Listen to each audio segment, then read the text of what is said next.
Hello everyone, स्वागत है आप सभी का आपके अपने YouTube channel determination study platform में। दोस्तों, किसी ने क्या खूब कहा है, वक्त से लड़कर जो नसीब बदल दे इंसान वही जो अपनी तकदीर बदल दे। वक्त से लड़कर जो नसीब बदल दे इंसान वही जो अपनी तकदीर बदल दे।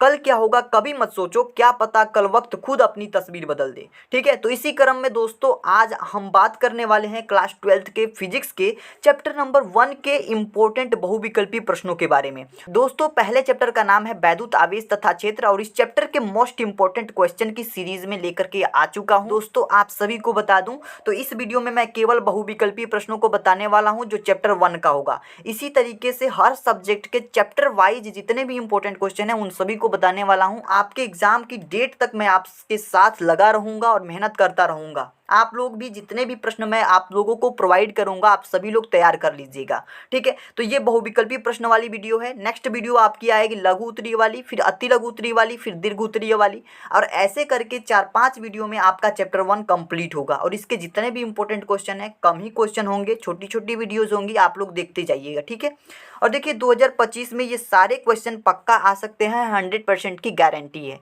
कोई ना कोई क्वेश्चन किसी न किसी सेट में मैच जरूर करेगा, ये मेरी पूरी गारंटी है, क्योंकि इन सभी क्वेश्चन को मैंने सेलेक्ट करने में बहुत टाइम वेस्ट किया है और बहुत डिटेल एनालिसिस के साथ मैं सारे प्रश्नों को लेकर के आया हूँ। 2025 में 100% पूछा जाएगा। आप सभी लोग इन प्रश्नों को जरूर तैयार कर लीजिएगा। बहुत कम प्रश्नों की लिस्ट है और इन प्रश्नों को तैयार करके आप अच्छे मार्क्स लाने में अपनी मदद ले सकते हैं। ठीक है, तो हम शुरुआत करते हैं पहले क्वेश्चन से। पहला क्वेश्चन हमारे पास है कि वैद्युतशीलता एप्सिलॉन नॉट का एसआई मात्रक है। मतलब ऐसा एप्सिलॉन नॉट जो होता है इसका एसआई मात्रक क्या है। देखिए दोस्तों, इसका एक्सप्लेनेशन मैं समझा देता हूँ आप लोगों को। देखिए हमारे पास बल का सूत्र होता है F is equal to 1/4 pi epsilon naught Q1 Q2 upon में R स्क्वायर। ये सूत्र आप लोगों ने पढ़ा होगा कूलाम के नियम के द्वारा। ठीक है, यहाँ पे आपका एप्सिलॉन नॉट है जिसे हम वैद्युतशीलता कहते हैं और इसी का मात्रक यहाँ पे पूछा गया है। तो इस एप्सिलॉन नॉट को अगर हम इधर भेजते हैं और F को इधर भेजते हैं तो एप्सिलॉन नॉट इज इक्वल हो जाएगा हमारे पास 1/4 pi epsilon not. Sorry, epsilon not यहाँ पे नहीं रहेगा, हट गया, खत्म हो गया। यहाँ पे Q1 Q2 अपान में क्या हो जाएगा F इंटू का R स्क्वायर। ठीक है, F यहाँ पे मल्टीप्लाई में आ जाएगा। ठीक है, इधर आ जाएगा और एप्सिलॉन नॉट इधर चला गया। तो यहाँ से इसका मात्रक हम ज्ञात कर सकते हैं। जब एप्सिलॉन नॉट की फार्मूला बन गई तो इसका मात्रक भी ज्ञात कर सकते हैं। ये तो कांस्टेंट है तो इसको छोड़ देंगे। ये Q1 और Q2 दो आवेश हैं तो कूलाम स्क्वायर हो जाएगा। ठीक है, एक आवेश का मात्रक होता है कूलाम, तो दो आवेश हैं तो कूलाम स्क्वायर हो जाएगा।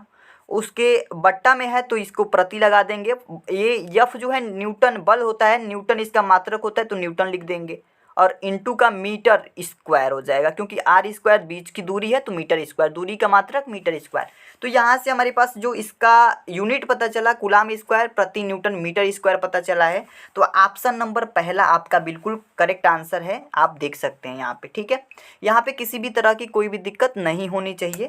अब हम नेक्स्ट क्वेश्चन की तरफ मूव करते हैं। तो सेकंड नंबर क्वेश्चन आप सभी के सामने है कि निम्न में से कौन सा वैद्युत क्षेत्र का मात्रक नहीं है। तो आप सभी को याद रखना है, इसमें जूल प्रति कूलाम जो है वैद्युत क्षेत्र का मात्रक नहीं है। ऑप्शन नंबर थर्ड बिल्कुल सही हो जाएगा। नेक्स्ट क्वेश्चन हमारे पास थर्ड नंबर है कि किसी बिंदु पर विद्युत क्षेत्र की तीव्रता होती है। किसी भी बिंदु पर विद्युत क्षेत्र की जो तीव्रता होती है E बराबर में F अपान में Q नॉट होती है। इस Q नॉट को हम परीक्षण आवेश कहते हैं। Q की जगह पे Q नॉट की जगह पे Q भी हो सकता है, तो इससे घबराने वाली बात नहीं है, ये इसका सूत्र होता है। यानी वैद्युत क्षेत्र की तीव्रता हम किसे कहते हैं, बल और परीक्षण आवेश के अनुपात को ही कहते हैं। तो इसमें से ऑप्शन नंबर सेकंड जो है आपका बिल्कुल करेक्ट आंसर हो जाएगा। आई होप आपको समझ में आ रहा होगा। नेक्स्ट क्वेश्चन बात करें तो 4 नंबर क्वेश्चन है कि 1/4 पाई एप्सिलॉन नॉट का मान होगा। तो आप सभी को याद रखना है दोस्तों, 1/4 पाई एप्सिलॉन नॉट जिसे हम कांस्टेंट कहते हैं उसका मान होता है 9 × 10⁻9 न्यूटन मीटर स्क्वायर प्रति कूलाम स्क्वायर। ठीक है, पहला ऑप्शन आपका बिल्कुल सही हो जाएगा, इसको लर्न कर लीजिएगा। 9 × 10⁻9 न्यूटन मीटर स्क्वायर प्रति कूलाम स्क्वायर यूनिट के साथ यानी कि मात्रक के साथ इसको याद कीजिएगा। दोस्तों, अब हम क्वेश्चन नंबर 5 की बात करते हैं। किसी गोलीय पृष्ठ के अंदर यदि +Q आवेश रख दिया जाए तो संपूर्ण पृष्ठ से निकलने वाला विद्युतीय फ्लक्स होगा। देखिए, अगर कोई मान लीजिए गोलीय पृष्ठ है और इस पृष्ठ के अंदर हम +Q आवेश को रख देते हैं तो इसके संपूर्ण पृष्ठ पर जो है विद्युतीय फ्लक्स कितना होगा ये हमें बताना है। ठीक है, तो विद्युतीय फ्लक्स की अगर बात करते हैं तो किसी भी गोलीय पृष्ठ के अंदर कोई आवेश है तो विद्युतीय फ्लक्स का मान होता है F इज इक्वल होता है हमारे पास 1 अपान एप्सिलॉन नॉट गुना होता है किसके, उस आवेश के, तो उस आवेश का 1 अपान एप्सिलॉन नॉट गुना होता है, तो इसका मल्टीप्लाई अगर आवेश के साथ होगा तो फाई बराबर हमारे पास क्यू अपान में एप्सिलॉन नॉट मिल जाएगा। ठीक है, यहाँ पे कोई दिक्कत नहीं होनी चाहिए। तो ये होता है हमारे पास गॉस के नियम से ये सूत्र निकल के आता है। तो सेकेंड नंबर ऑप्शन जो है क्यू अपान में एप्सिलॉन नॉट, ये बिल्कुल सही ऑप्शन होगा आपका। ठीक है, यहाँ पे विद्युतीय फ्लक्स का मान क्या होगा, क्यू अपन में एप्सिलॉन नॉट होगा। नेक्स्ट क्वेश्चन की बात करते हैं। तो 6 नंबर क्वेश्चन आपके पास है कि विद्युतीय फ्लक्स का बीमीय सूत्र क्या होता है। देखिए वैद्युत फ्लक्स का जो सूत्र होता है phi is equal to E vector E dot में वेक्टर ए। ठीक है, तो यहाँ से इसके अगर हम बीमीय सूत्र की बात करते हैं तो इसका मात्रक सबसे पहले निकालेंगे, और इसके मात्रक की अगर हम बात करेंगे तो यहाँ पे न्यूटन मीटर स्क्वायर प्रति कूलाम इसका मात्रक आ जाएगा, न्यूटन मीटर स्क्वायर प्रति कूलाम। अब देखिए इसका मात्रक ये आ गया, तो इसकी बीमा भी निकाल सकते हैं। न्यूटन की बीमा m/L/2 और हमारे पास मीटर स्क्वायर है तो L का स्क्वायर भी लिख सकते हैं यहाँ पे। ठीक है, और नीचे हमारे पास कूलाम है तो 80 लिख देंगे। यहाँ से अगर इसकी बीमा की बात करें तो mL के पावर हो जाएगा 3, T के पावर हो जाएगा -3 और A के पावर हो जाएगा -1। ये इसकी बीमा हो जाएगी। आप लोग देख सकते हैं जब A को ऊपर ले जाएंगे तो A के पावर -1 आ जाएगा, T को ले जाएंगे तो T के पावर -1 और T के पावर -2 है तो T के पावर -3 हो जाएगा, L के पावर 3 हो जाएगा क्योंकि L के पावर यहाँ 1 है, L के पावर 2 है तो ये 3 बन जाएगा, और ये M है तो M लिख देंगे। इस तरीके से इसकी बीमा यहाँ पे निकल जाएगी। यानी कि ऑप्शन नंबर देखिए ये किसमें है, ऑप्शन नंबर पहला बिल्कुल सही है, mL के पावर 3, T के पावर -3 और A के पावर -1। ठीक है, ये ऑप्शन आपका करेक्ट हो जाएगा। नेक्स्ट क्वेश्चन 7 नंबर है, विद्युत फ्लक्स का मात्रक क्या होता है। तो देखिए अभी मैंने बताया कि विद्युत फ्लक्स का मात्रक होता है न्यूटन मीटर स्क्वायर प्रति कूलाम, तो इसमें कौन सा ऑप्शन सही होगा। देखिए न्यूटन मीटर स्क्वायर प्रति कूलाम को ही हम कहते हैं वोल्ट मीटर। क्या कहते हैं, वोल्ट मीटर। तो विद्युत फ्लक्स का जो मात्रक होगा ना वोल्ट मीटर हो जाएगा। नेक्स्ट क्वेश्चन हमारे पास है 8 नंबर क्वेश्चन है कि जब किसी वस्तु को आवेशित किया जाता है तो उसका द्रव्यमान घटता है, बढ़ता है, अचर रहता है या घट या बढ़ सकता है। देखिए जब भी किसी भी वस्तु को, कोई भी वस्तु है, अगर इस वस्तु को ऋणावेशित किया जाए, ऋणावेशित या धनावेशित, अगर मान लीजिए धनावेशित किया जाएगा तो इसके द्रव्यमान में क्या होगी, कमी महसूस होगी। ठीक है, अगर इस वस्तु को ऋणावेशित किया जाए तो इसकी जो द्रव्यमान होगी बढ़ जाएगी। लेकिन अगर इसे केवल आवेशित किया जाएगा तो हो सकता है कि उसे धनावेशित किया जा रहा हो या ऋणावेशित, तो ये तो बताया नहीं गया है कि ऋणावेशित किया जा रहा है या फिर धनावेशित किया जा रहा है, बस आवेशित किया जा रहा है, तो उसका मान घट या बढ़ सकता है। ठीक है, तो ऑप्शन नंबर चौथा बिल्कुल सही हो जाएगा। इसका जो द्रव्यमान होगा घट सकता है या बढ़ सकता है, दोनों में से कुछ भी हो सकता है। अगर ये रहता है कि ऋणावेशित किया जाता है तब उसका द्रव्यमान क्या होगा, बढ़ जाएगा, धनावेशित किया जाता है तब उसका द्रव्यमान घट जाएगा। लेकिन अगर आवेशित किया जा रहा है तो उसका द्रव्यमान जो है घट भी सकता है और बढ़ भी सकता है। नेक्स्ट क्वेश्चन, क्वेश्चन नंबर 9 है हमारे पास, विद्युत द्विध्रुव आघूर्ण का एसआई मात्रक होता है। तो देखिए विद्युत द्विध्रुव आघूर्ण जो टाउ होता है ना, इसका मात्रक क्या होता है, तो आप सभी को याद रखना है कूलाम इंटू मीटर स्क्वायर होता है इसका मात्रक। ठीक है, पहला ऑप्शन बिल्कुल सही हो जाएगा। नेक्स्ट क्वेश्चन हमारे पास 10 नंबर, ध्यान से पढ़िएगा इस प्रश्न को।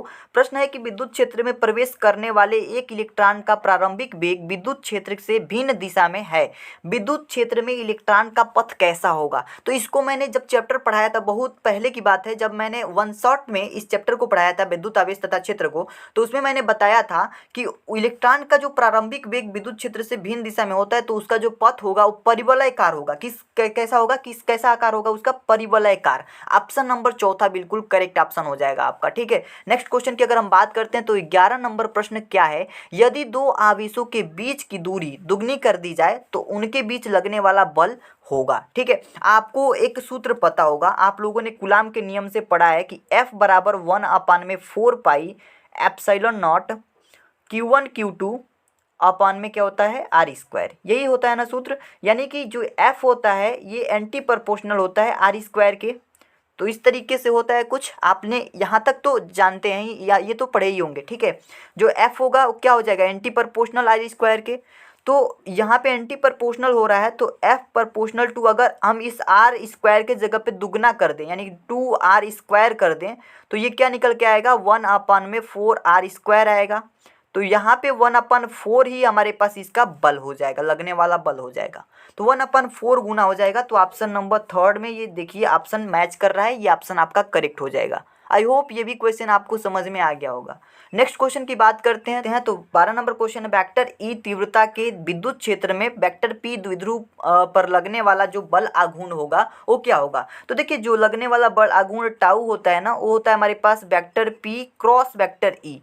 ये ऑप्शन आपका सही होगा। जिस भी ऑप्शन में ये चीज़ है क्रॉस होना चाहिए, डॉट नहीं होना चाहिए, ठीक है। क्रम भी बदलना नहीं चाहिए, मतलब vector E cross vector P नहीं हो सकता है, vector P cross vector E ही होगा। तो ऑप्शन नंबर पहला मैच कर रहा है, ये ऑप्शन आपका करेक्ट ऑप्शन है। आई होप आपको ये भी क्वेश्चन समझ में आ गया होगा। अब हम नेक्स्ट क्वेश्चन की तरफ मूव करते हैं। 13 नंबर क्वेश्चन आप सभी के सामने है कि किसी विद्युत द्विध्रुव के अक्ष से r दूरी पर विद्युत क्षेत्र की तीव्रता क्या होती है। देखिए कहने का मतलब ये है कि विद्युत द्विध्रुव आघूर्ण के कारण अक्षीय स्थिति में जो विद्युत क्षेत्र की तीव्रता होती है वो किस पे डिपेंड करती है। तो जो विद्युत क्षेत्र की तीव्रता होगी वो व्युत्क्रमानुपाती होगी r³ के।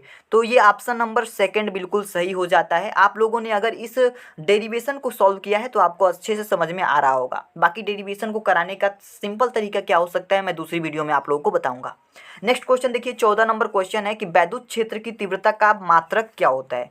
विद्युत क्षेत्र की तीव्रता का सूत्र होता है हमारे पास E बराबर में F/में Q0, यही होता है ना। तो इसका मात्रक क्या हो जाएगा, बल का मात्रक न्यूटन और Q आवेश है तो आवेश का मात्रक कूलाम, तो न्यूटन प्रति कूलाम ऑप्शन नंबर थर्ड बिल्कुल सही हो जाएगा। ठीक है, कोई दिक्कत इसमें नहीं होनी चाहिए। नेक्स्ट क्वेश्चन की बात करते हैं तो 15 नंबर क्वेश्चन आप सभी के सामने है कि विद्युत क्षेत्र की तीव्रता की बीमा क्या होती है। विद्युत क्षेत्र की तीव्रता का मात्रक न्यूटन प्रति कूलाम होता है। तो न्यूटन की बीमा क्या होती है हमारे पास mL/T के पावर -2 और Q आवेश का मात्रक क्या होता है 80। तो ये इनकी बीमा हो गई। और इसकी पूरा अगर सॉल्यूशन निकालें यहाँ पे इसको सिंप्लीफाई करके तो ये हो जाएगा हमारे पास mL/T के पावर हो जाएगा हमारे पास, ये T ऊपर जाएगा तो -1 बनेगा, -3 और A के पावर हो जाएगा -1। तो ये इसकी बीमा हो जाएगी किसकी, विद्युत क्षेत्र की तीव्रता की। तो इसमें देखिए कौन सा ऑप्शन मैच कर रहा है, mL/T के पावर -3 A के पावर -1, mL/T के पावर -3 A के पावर -1, ऑप्शन नंबर सेकेंड बिल्कुल करेक्ट आंसर हो जाएगा आपका। ठीक है, नेक्स्ट क्वेश्चन की बात करें तो 16 नंबर क्वेश्चन है किसी आवेशित खोखले गोलाकार चालक के भीतर विद्युतीय क्षेत्र की तीव्रता का मान क्या होगा। किसी आवेशित खोखले गोलाकार के अंदर कह रहा है। तो देखिए कोई भी आवेशित खोखला गोलाकार है तो इसके अंदर जो विद्युत क्षेत्र की तीव्रता होती है वो क्या होती है, जीरो होती है। क्या होती है, जीरो। तो ऑप्शन नंबर थर्ड शून्य सही ऑप्शन हो जाएगा। ठीक है, नेक्स्ट क्वेश्चन आपका है 17 नंबर क्वेश्चन कि यदि किसी स्थान पर विद्युत क्षेत्र की तीव्रता वेक्टर ई हो तो उस स्थान पर वेक्टर ए क्षेत्रफल से गुजरने वाला विद्युत फ्लक्स फाई निम्नलिखित संबंध से ज्ञात होता है। देखिए विद्युत फ्लक्स का जो सूत्र होता है आप सभी को मैं बता देता हूँ। विद्युत फ्लक्स का जो सूत्र होता है फाई इज इक्वल टू हमारे पास vector E dot vector A होता है। क्या होता है, vector E dot vector A होता है। जिसमें डॉट लगा होता है उसके साथ साथ जो घटक होता है ना तो फाई बराबर में बन जाता है E/A cos थीटा। आप लोगों ने ये क्लास 11th में पढ़ा होगा। अगर यहाँ पे क्रॉस रहता है तो यहाँ पे घटक आ जाता है साइन थीटा। तो इस तरीके का सूत्र होता है हमारा विद्युत फ्लक्स का, आप लोग याद रखेंगे। ठीक है, तो यहाँ पे ऑप्शन नंबर थर्ड देखिए फाई बराबर में वेक्टर ई डॉट वेक्टर ए है तो ये ऑप्शन आपका सही हो जाएगा इस तरीके से। आई होप आपको ये भी समझ में आ गया होगा। नेक्स्ट क्वेश्चन की तरफ मूव करते हैं दोस्तों। तो दोस्तों अब और कुछ चुनिंदे क्वेश्चन बच चुके हैं तो उन भी क्वेश्चन को देख लेते हैं। 18 नंबर क्वेश्चन बहुत ही कम क्वेश्चन है, 20 क्वेश्चन मैंने इस वीडियो में लिया है और ये 20 क्वेश्चन आप सभी के लिए चैप्टर 1 से बहुत इंपॉर्टेंट है। 18 नंबर क्वेश्चन है कि आवेश का पृष्ठ घनत्व होता है। देखिए आवेश का पृष्ठ घनत्व उसको हम प्रदर्शित करते हैं सिग्मा से और सिग्मा बराबर होता है आवेश बट्टा में क्षेत्रफल। तो Q/A पहला ऑप्शन देखिए यहाँ पे मैच कर रहा है, सही है। ठीक है, तो पृष्ठ घनत्व जो आवेश का पृष्ठ घनत्व होता है sigma is equal to Q/A होता है। Q को आवेश कहते हैं और A को क्षेत्रफल कहते हैं। नेक्स्ट क्वेश्चन हमारे पास 19 नंबर, हवा में एप्सिलॉन आर का मान क्या होता है। जो हवा होता है ना उसमें एप्सिलॉन आर का मान यानी कि विद्युतशीलता का मान क्या होगा, तो वहाँ पे 1 होता है। हवा में विद्युतशीलता का मान 1 होता है। ऑप्शन नंबर थर्ड बिल्कुल सही आंसर है। नेक्स्ट क्वेश्चन की बात करते हैं दोस्तों। तो 20 नंबर क्वेश्चन आप सभी के सामने है कि विद्युत क्षेत्र में एक आवेशित कण पर लगने वाला बल का मान क्या होता है। देखिए किसी भी विद्युत क्षेत्र में अगर कोई आवेशित कण गति कर रहा है या फिर मान लेते हैं कि इलेक्ट्रॉन है तो इस इलेक्ट्रॉन पे बल लगता है QE बल लगता है। F बराबर में QE फोर्स लगता है, ये चीज़ ठीक ना। तो ये ऑप्शन आप हमेशा याद रखेंगे कि F बराबर QE किसी भी विद्युत क्षेत्र में आवेशित कण पर लगने वाला बल होता है F बराबर QE। तो ऑप्शन नंबर पहला बिल्कुल करेक्ट आंसर हो जाएगा। आई होप आप सभी को ये वीडियो पसंद आई होगी। ये 20 प्रश्न आप लोगों को अच्छे से समझ में आ गए होंगे और लर्न भी हो गए होंगे। इन 20 प्रश्नों को लर्न कर लीजिएगा। ये बहुत ही इंपॉर्टेंट क्वेश्चन थे जो आपके कई सालों से पूछे जा रहे थे। ठीक है दोस्तों, ये तो रही हमारी बहुविकल्पीय की वीडियो। नेक्स्ट वीडियो में हम अति लघुत्तरीय प्रश्नों को लेकर के आ रहे हैं। चैप्टर नंबर 1 के जितने भी अति लघुत्तरीय प्रश्न हैं उन सभी प्रश्नों को आप लोगों के समक्ष रखेंगे।